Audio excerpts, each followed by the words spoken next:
Hey everyone, welcome back to the Improv TX Comedy Network. If this is your first time checking out the podcast network, we appreciate it. Please head over to your favorite podcast app, Spotify, Stitcher, Podbean, or iTunes, and give the Improv TX Comedy Network a like. And just a reminder, the Improv TX Comedy Network is live on YouTube with all your favorite comedians on the improv stage. All links can be found in the description. And with that, on to the podcast.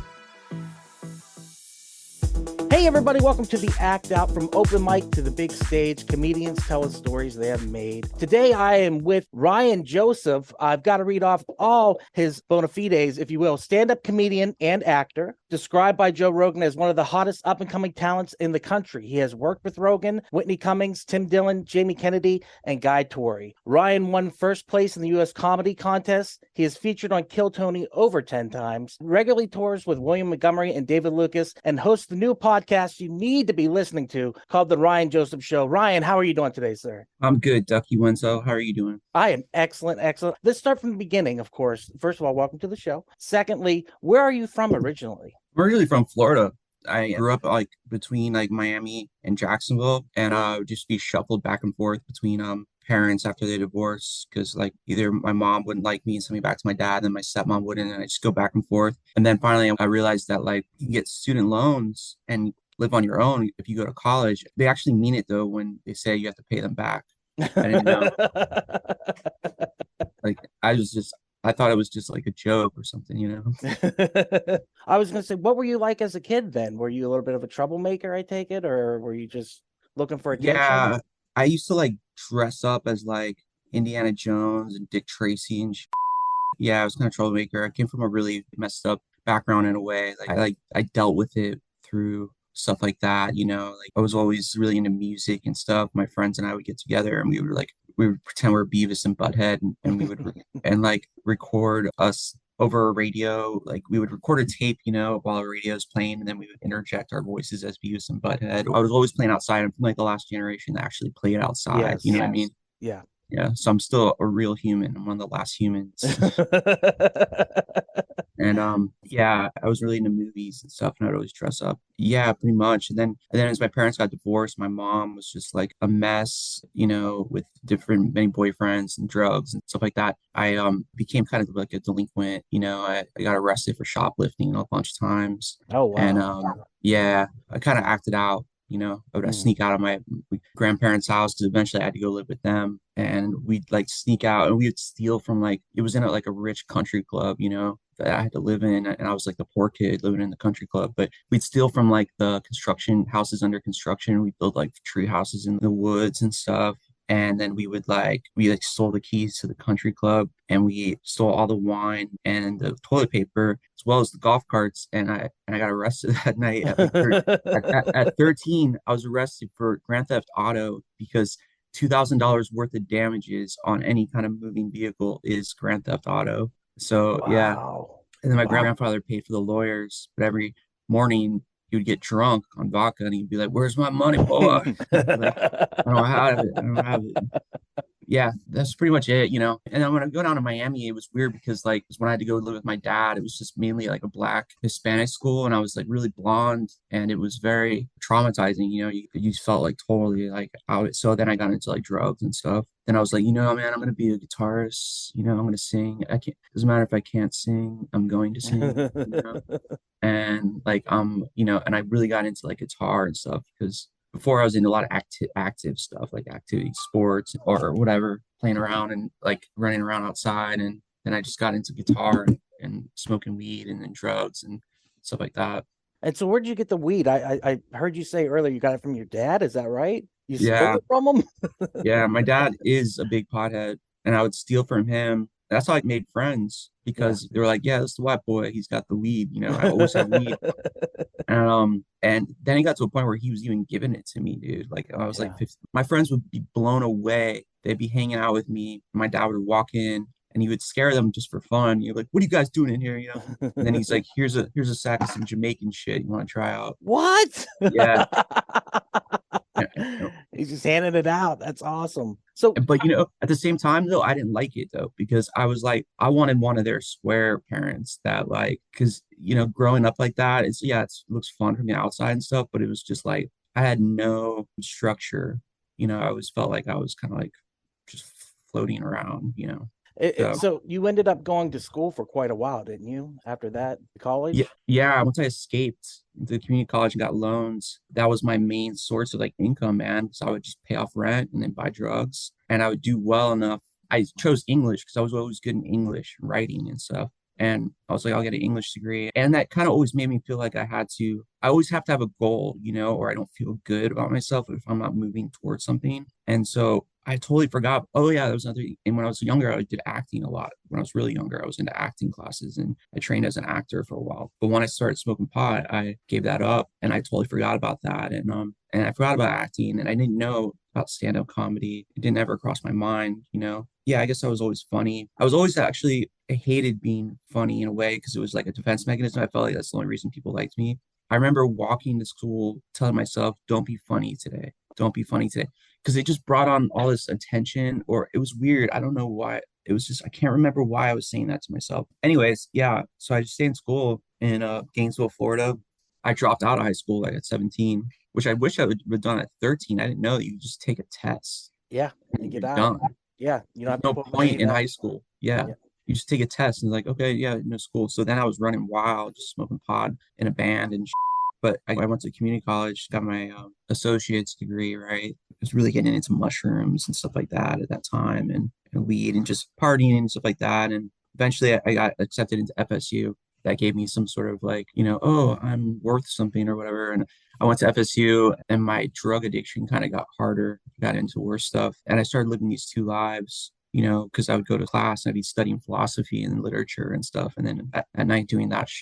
And then my sister happened to die, my little sister. She came out and moved with me. Long story short, she got into trouble and she came out and lived with me and then she overdosed. And then my mom died after that because she couldn't deal with it. And so I was like, the hell with this, I'm going to Seattle. My friend had a room. I was like, I don't think they do drugs in Seattle. I'm gonna go out there and just like I just got rid of all my stuff. I was like, I'll be sober out there. There's no drugs out there. And I ended up doing what I was doing out there. And eventually I joined like a program. I got sober and I finished my master's degree. I got my master's. That Yeah. is awesome. I'm in so much debt with school. I have so much school debt. That'll be fine. Just Biden's gonna wipe it away. Don't worry. That's what I'm hoping. Yeah. So a couple things you talked about in there, I want to kind of touch on. First of all, you said when you were a kid, you were acting, and so you are an actor too. So did you find that there was direction in that, and that you absolutely loved that, and you excelled at it? Yeah, I really loved it. I started going to like drama class and stuff like that. I would force my mom to send me to like theater camp and stuff. And then I would force my dad to take me to acting classes down in Miami. And I really loved it. But then once I started smoking pot, I got really self-conscious. And it was just kind of withdrew from life. And I forgot about that. But when I went to Seattle, I finally moved back down to Florida and I was sober by then. And then I was like, needed to make some money because I got a job, but it was like a month out. I was like, what can I do? And it just occurred to me, like, why don't I just do like extra work? And I remembered, I was like, oh yeah, I used to do acting. And I started doing like auditioning for roles there of like non-union features, stuff like that. And I was just gathering up this big reel of content of different like characters that I was playing. The Scientologist was giving out acting lessons. He was pretty interesting guy. But he would always say LA is where it's at. So I decided to go out to LA to be an actor. And once I got there, first I thought I made it right away because I was like, I got accepted into Judge Ross's court with Judge Ross or something, which is so easy to get. Anybody gets it. But I was like, I made it, America's Court with Judge Ross. I played a medieval knight who was I wasn't dressed up in the garb, but I was like being accused of a guy that worked at medieval times who was being accused by his coworker of loosening his saddle and sabotaging the guy the other night. And like because I was jealous that he was knighted for me or something like that. And I got into that, whatever. But then I just took acting lessons. And finally I was like, you know what? I'm tired of giving you guys money and not getting any gigs, go to auditions. I got an agent really pretty quick because I had the reel. And then in Seattle, just backtrack a lot, I did try stand-up comedy. That's what Yeah. we're heading towards, definitely. I want to talk about Seattle's stand-up comedy, but did you have any comedy influences before you took to the stage? Like I was always kind of cut up. I was always funny. I would say like I never really watched that much stand-up, I don't think,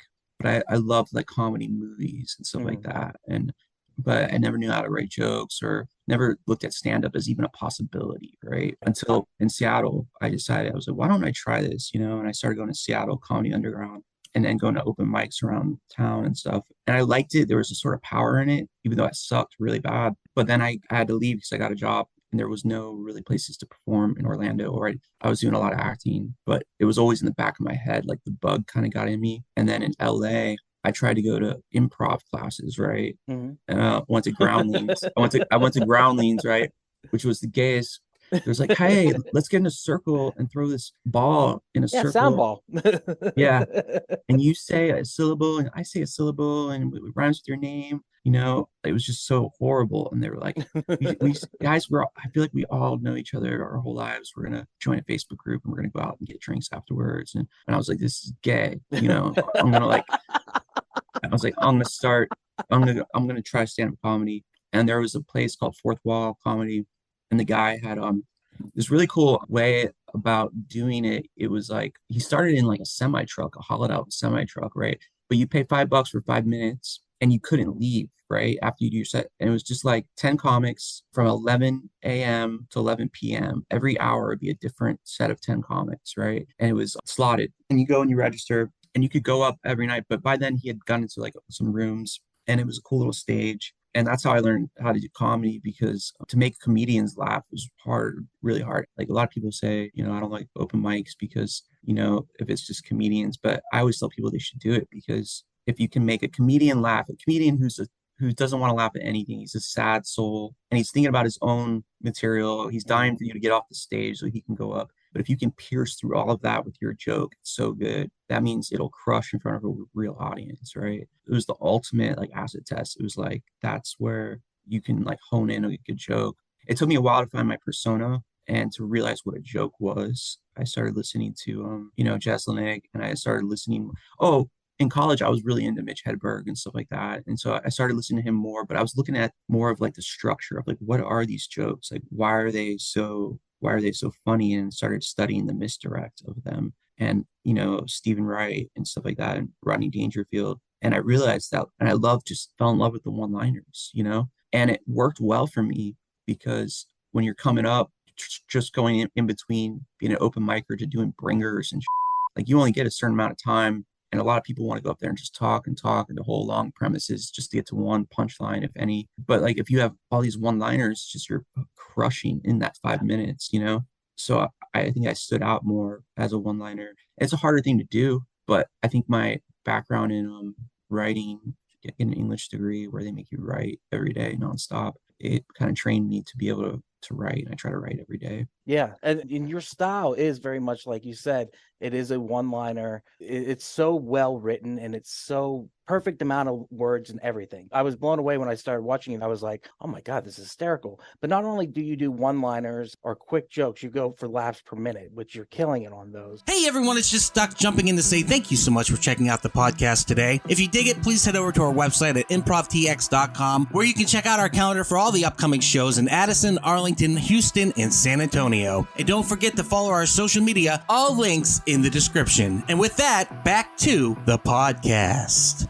You also go places that most comedians right now wouldn't go. Actually, pretty much every joke you do goes somewhere that a comedian now wouldn't go. And it's shocking, because as a person, I can't stand PC culture. I know we hear people say that all the time, but that's what drew me to you and made me a fan. I was like, oh my God, he's telling these hilarious jokes. And what's great is you had a trans joke. It was more or less on women, comedians. I dated a post-op transgender woman. Yeah. Yes, and I should have known something was up, because she was actually funny. Now my girlfriend is trans, so I immediately ran and told her the fucking joke, because I thought it was so goddamn good, dude. But like, most people are afraid to make those jokes, you know what I mean? Yeah.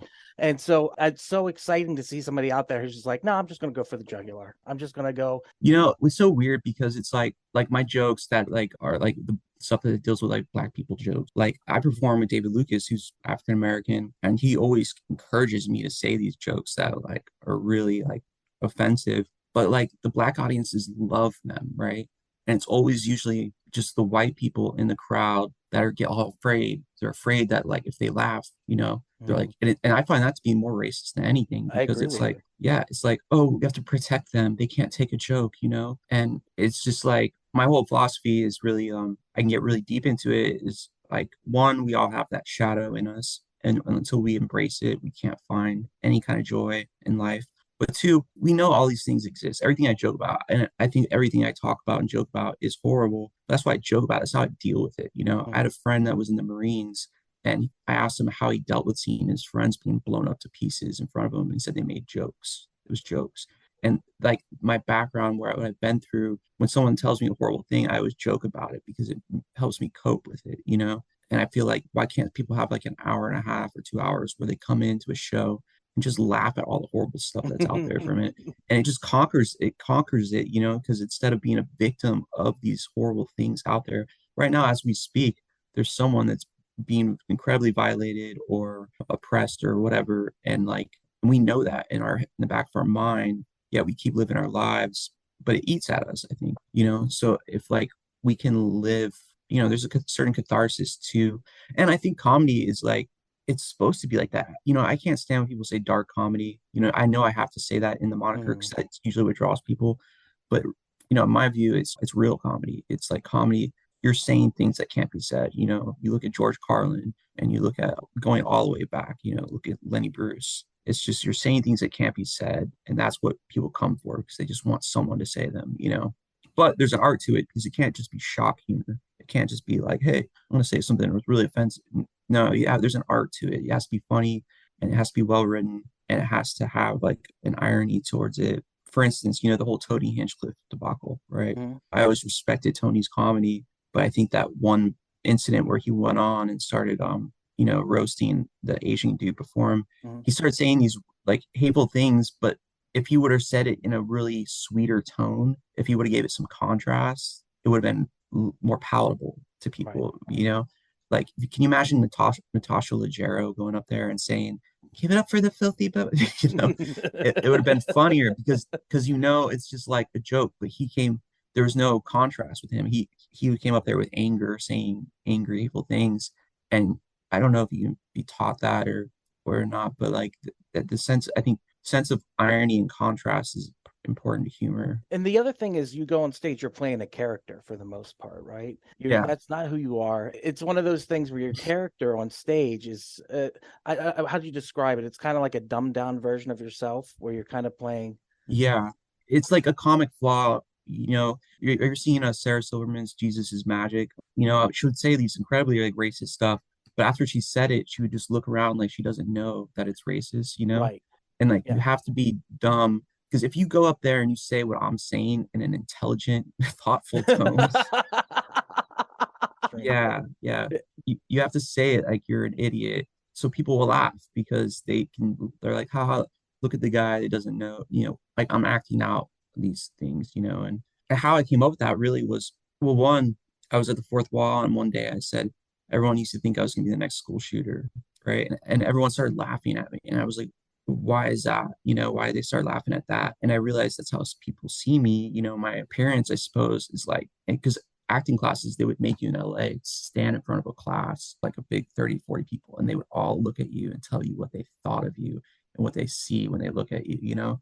And, people look at me as like the stoner, redneck, racist, whatever, stuff like that. And so I just exaggerate it and make it a caricature of that. Like Anthony Jeselnik did that.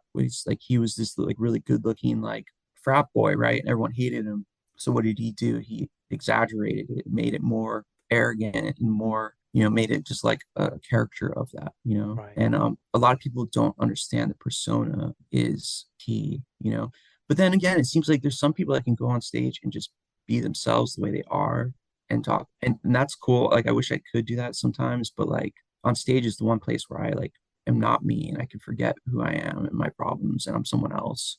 And every time I go on stage, I'm like, I have to like say like a little prayer, let the darkness come over me, To me, it sounds like it's an art form for you. But some people just say they're telling jokes and it just is what it is. Some people look at it as an art form. For me, it sounds like you're more on that side. Is that right? Yeah, it is definitely an art. And as pretentious as that sounds, it is. I've always had that inclination, always written poetry and writing, and I was always into writing stories. And I love, like, the thing about art is that it just lasts forever, and music. And I'm a real, like, I really appreciate passion in art and music and writing. And with comedy, it's weird because it's like I never thought I'd be doing this, and a lot of people like what I do. Some people don't. The more love you get, the more hate you get. I'll tell you what. Yeah. It's a gift, you know. It's a burden. This burden of genius. You know what I mean? I didn't ask for this. Did you ever get nervous at all whenever, because you know the things you say are controversial, you know what I mean? So do you ever get that nervousness like, oh, this isn't gonna land? I can't imagine at this point you don't get that feeling, but Um, or did you ever feel that way? yeah, I will get worried that the joke won't land sometimes, but I won't get worried that people are going to be offended. I don't get worried about that. I just want people to laugh. Ideally, I wouldn't want anyone to be offended. I would want everyone to laugh at it. You know, I've had everything happen. Like I've had girls crying in the bathroom. My friends would tell me after a joke I said. I've had people throw at me. I've had comics' mothers yell for me to get off the stage. I've in Brooklyn, I had for the first time ever a host come on and say, "That's enough. Okay, that's enough. Get off the stage." Wow. Yeah, yeah. Didn't even give Wow. me the chance to like, fix what was going on because one girl started screaming. And That is awesome. yeah, I've had two black dudes waiting for me outside of a club in Houston, and they were like, "Hey man, I just want you to know, man, we were laughing at your jokes, and then my friend here realized he's offended because his grandma died, and I was gonna go up there. I said I beat his ass for you, man, whatever." He said, but then we were like, you know what, man, like, can we get your socials? You're funny, man. Holy Yeah, dude, that's I thought that's how I was gonna die. yeah. You were ready. You were just like, I'm walking Yeah, into it. yeah, Oh I was like, man. that's how I want to go outside of a comedy club. What advice do you have for people who are starting out? You know, people who just got into comedy, who want to go to an open mic, don't know what to do. What would you say to do? I actually built a course once during the pandemic on like how, and it was based off a book that I read. A lot of the content is based off that, and I would just give my own content. You can find it on Udemy, udemey.com. It's just like how to write jokes, but I also talk a lot about a lot of stuff. But like my advice would be, it's hard to give advice as someone who's had, Barry Katz told me I chose a really hard road, you know, and he loves my comedy. He listens to my comedy in the dark in the basement and laughs. He's afraid he'll get canceled. But like, so it's hard for me to like give advice because I basically just do what you think is funny. And if you think that like don't ever change who you are and what you do for anything, for anyone. And if you think it's funny, other people will think it's funny. But also, if you're gonna do it, you have to do it like it's all about action. In life, I learned that in recovery is you can do whatever you want in this life if you want to take the actions. The small stupid actions that mean nothing. Like how many times I've gone to mics and stuff when I don't want to go and like written when I didn't want to write and just stuff like that. And it pays off because that's what gets you where you want to go is actions. I think the trick is to get so good that no one really will hide a good comic. I've had someone tell me that once. And it's true. Like if you're good, they'll find you. They'll come to you. Just worry about being really funny and like write. Learn how to write jokes. Like it's such a lost art form. A lot of comics don't write anymore. They think I used to think too. I just go on stage and talk and be funny, but it doesn't work. There's a formula. There's a setup, there's a premise, there's a punch. Before you get into these long stories, you have to figure out which I'm starting to explore longer bits using my one-liners. You have to learn to punch things up, right? So there has to be punches throughout it. And you have to learn that, like the beauty of the joke. What is the beauty of the joke? What is a misdirect? What is one sentence that means two different things, except when you get to the last one or two words that reveals what you really mean. And that's the hardest thing to come up with, and it's exhausting. And yeah, it's hard to say, try to be as beautiful as I am. It's hard to do. But yeah, I don't know. That's what I would say, I guess. It's just like write and find how people look at you. Don't try to be someone that like you think everyone wants to go up there and be a comic they like, but really they don't even look like that person or they don't even come across it. Try to understand how do people perceive you, right? Have that self-awareness and then blow it up, make it a caricature, make fun of it. I guess that's what I would say. Oh, that's awesome. You're really speaking to me right now because I recently went through kind of a downtime in comedy because I did an abortion joke and it went very badly.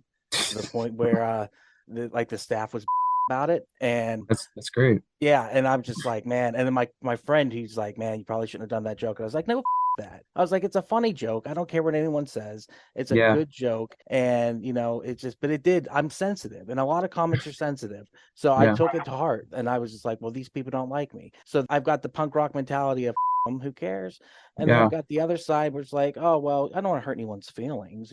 Right. I read something today or watched something today where you said about people walking out of a show, like as great as it goes over with the audience when that happens, you said it makes you feel bad.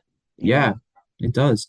I don't want anyone to have a bad time, especially if they're paying for their ticket or anything. Because your abortion joke, maybe the goal, I don't know, like did everyone not like it or did just a few? Oh, it bombed like beautifully. One of Okay. those bombs where you're like, well, that probably deserved that. That's how it Okay. went. Okay. So like in that instance, like I wouldn't say change your content, saying change the joke, but find a way to make something that shouldn't be funny, Like that's the goal is to like I've had like feminists come up to me with short haircuts and just be like, I didn't want to laugh at that, but I did, Yeah. That's the goal is so you have to make it funny for them, or else you'll just be doing shock stuff.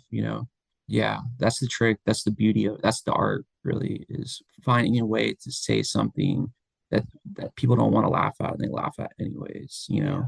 And when they're walking home and they're going to class tomorrow to their women's studies, knowing that they just laughed about jokes. Last night, a joke about a woman getting, her feet sucked by a man invading their house.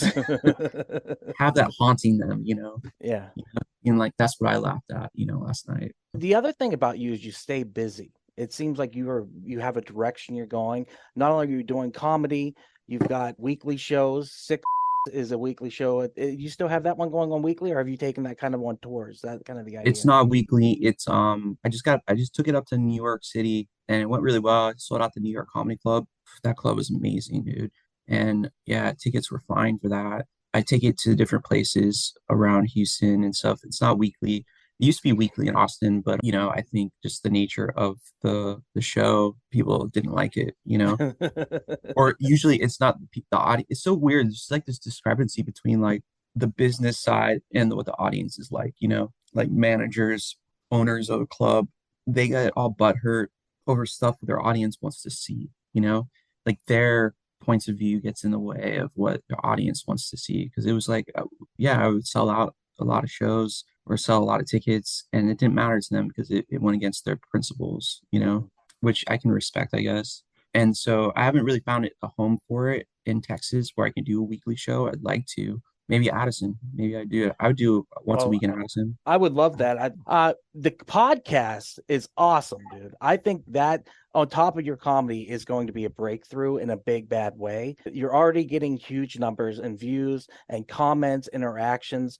What is it like to be on the podcast circuit and kind of be out there and doing that now? I haven't done it in a month. I haven't put up a new episode in a month, and it eats at me every day because it costs money to produce it. It's a really high production show, and I have sponsors for it and everything. And I basically took off a month because I was going to New York City, and I've been really grinding with comedy, trying to prepare. I did New York's funniest stand-up contest, and I wanted to prepare for that, even though I lost it to a Norwegian guy. Build a wall. Build a wall. Get them Norwegians out of here. We don't need them. Yeah, that's what I say. I'm totally racist against Norwegians. It's fine. They're white. You're allowed to be racist against them. But you're kind of doing a lot of different things right now. And like I said, I can just see it getting bigger and bigger and bigger. There was a comment on one of your videos I watched today that said this show is on the edge of blowing up and nobody knows it. And I have to agree, because when we're done talking, I'm going to go back to watching one of your podcasts because it was so entertaining. You're such a great interviewer. And at the same time, you keep coming in with hilarious side notes on everything, tag up everything people talk about. It's just so much fun to watch. So I highly suggest everyone go check it out. Is there anything else you want to talk about? Just I hope the show at Addison goes really well.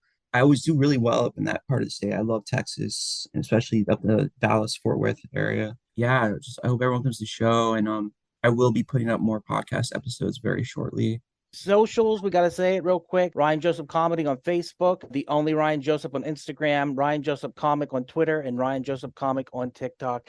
Go subscribe, follow, do whatever you have to do with socials. The show is going to be amazing. The show is going to be December 8th at 7:30. They're calling it Dirty at 7:30. I got JJ Lieberman, who's the opener feature for Ryan Long. He'll come up and do a later set, probably come right before me before I go on stage. He's a hilarious guy. He's like a gay New Yorker, kind of like Tim Dillon. It doesn't seem like he should be gay. It's like, yeah, I like sucking down, you know.